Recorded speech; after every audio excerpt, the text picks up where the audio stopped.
सबसे पहले करुणा के सागर तथागत गौतम बुद्ध के चरणों में अपनी श्रद्धा को सुमन अर्पित करते हुए भारत के निर्माता, नारियों के मुक्तिदाता और शोषितों दलितों के मसीहा डॉक्टर बी आर अम्बेडकर साहब के चरणों में अपनी श्रद्धा को सुमन अर्पित करते हुए इस समाज में जन्मे हुए तमाम संतों, महापुरुषों और गुरुओं को कोटि कोटि नमन करते हुए आप सभी लोगों का सदर जय भीम, नमो बुद्धाय करती हूँ। आज यहाँ हमको आने की ज़रूरत अगर पड़ी तो क्यों पड़ी, ये आप लोग कभी नहीं सोचते हैं कि आप लोग इतने जागरूक हैं, इतने समझदार हैं, इतने विद्वान हैं कि आप लोगों के सामने मैं कुछ भी नहीं। लेकिन फिर भी मुझे ज़रूरत क्यों पड़ गई भाई, आप लोग सोचिए, समझिए, जानिए हम लोग क्या थे और आज क्या हैं। इसी विषय पे आप लोग जिस दिन सोचना शुरू करेंगे उस दिन आपको किसी से समझने की और किसी को आपके बीच में आकर के समझाने की ज़रूरत नहीं पड़ेगी। बात यहाँ आती है कि एक सफाई को लेकर के वाल्मीकि ने एक सफाई को लेकर के आंदोलन रखा।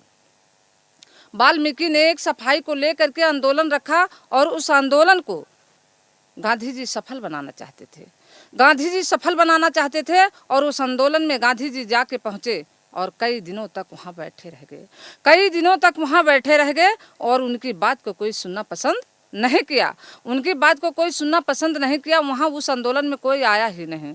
गांधी जी को बड़ा अजीब लगा कि मैं यहाँ कई दिनों से बैठा हूँ और कोई आ नहीं रहा, आखिर क्या कारण है, क्यों नहीं मेरी बात को लोग सुनना पसंद करते हैं।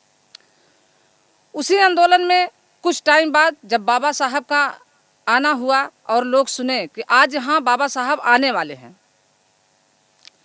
बाबा साहब के आने से पहले सड़कों के ऊपर भीड़ पे भीड़ उमड़ पड़ी और जिंदाबाद के नारे गूंजने लगे।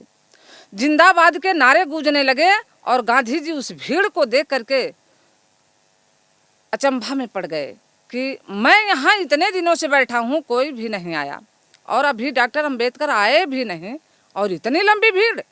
उनको बड़ा अचंभा लगा। तब वो अपने मन में विचार करके सोचते हैं कि आज यहाँ डॉक्टर अम्बेडकर साहब जी जब आएंगे तो उनसे हम अपनी सवाल रखेंगे और मेरे सवाल का जवाब उनको देना पड़ेगा। डॉक्टर बी आर अम्बेडकर साहब उस आंदोलन में पहुँचे और उससे भी ज़्यादा जिंदाबाद के नारे गूंजने लगे। जब नारा लगने लगा और भीड़ पे भीड़ बढ़ती चली गई तो वहाँ जा कर के Gandhi ji doctor B are Ambedkar साहब से मिले और कहे कि बताओ डॉक्टर बी आर अम्बेडकर साहब तुम, कि मैं यहाँ इस आंदोलन को सफल बनाने के लिए कई दिनों से रुका हूँ, कोई भी नहीं आया और आपके आने से पहले यहाँ इतनी लंबी भीड़, इतनी बड़ी संख्या।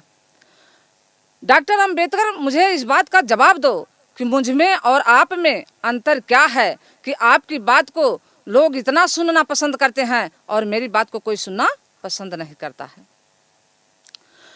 डॉक्टर अम्बेडकर साहब जी उनको जवाब देते हैं जो हमारे और आपके मनों से कभी निकलना नहीं चाहिए। उनको इतना तर्रारा जवाब देते हैं कि उनकी बोलती बंद हो जाती है और वहाँ से चले जाते हैं।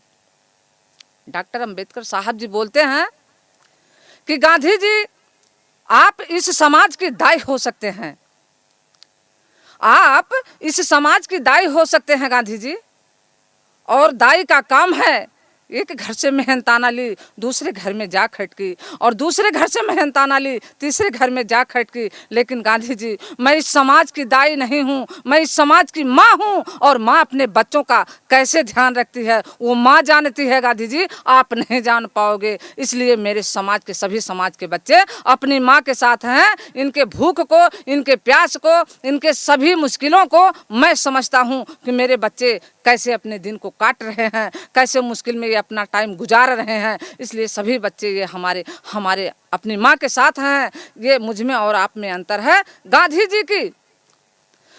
जी की बोलती वहाँ बंद हो जाती है और गांधी जी बिना बोले, बिना कुछ कहे वहाँ से गोल हो जाते हैं। एक भी जवाब गांधी जी नहीं दे पाते हैं। बाबा साहब का जवाब वो नहीं दे पाते हैं। हमको और आप सभी लोगों को इस तरीके से उन मनवादियों को जवाब देना है कि जो हम और आप सभी लोग मिल करके नहीं झेले हैं, उससे ज़्यादा हमारे पुरखों ने झेला है और जवाब नहीं दे पाया है। वही जवाब हमको और आपको आज इन मनवादियों को देना है कि हम तुम्हारे गुलाम नहीं थे, नहीं रहेंगे और ना ही तुम्हारी बात को मानेंगे और ना ही तुम्हारी जो है बातों में आएंगे। हमारी जो सच्चाई है, हमारा जो इतिहास है, हम ये आपका मतलब आपके बीच में अपने इतिहास को रखेंगे। आप हमारी बात को मानेंगे तब तो हम स्वीकार करेंगे, नहीं तो हम स्वीकार आपकी बात को नहीं कर सकते हैं।